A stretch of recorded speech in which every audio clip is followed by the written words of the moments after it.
We have the opportunity to make a habit of empathy. All of these characteristics make me want to vote for Judge Roberts.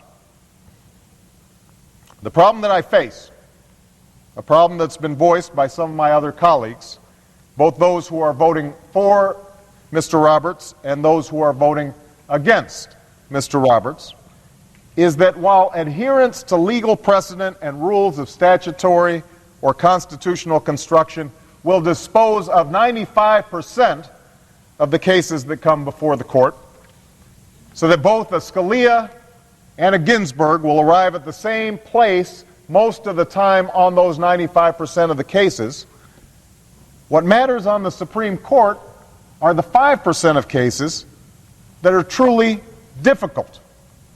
In those cases, adherence to precedent and rules of construction and interpretation will only get you through the 25th mile of the marathon.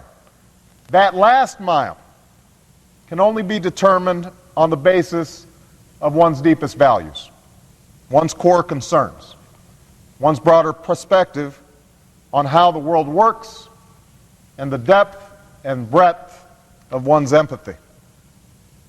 In those 5% of really hard cases, the constitutional text will not be directly on point.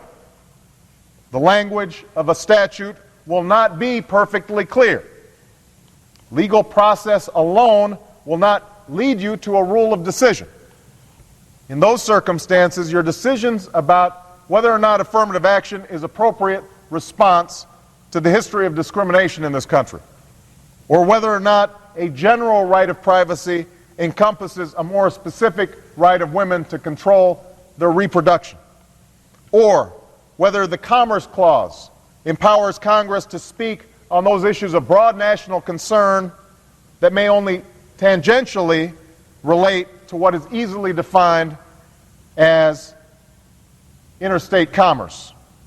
Whether a person who's disabled has the right to be accommodated so that they can work alongside those who are non-disabled. In those difficult cases, the critical ingredient is supplied by what's in the judge's heart.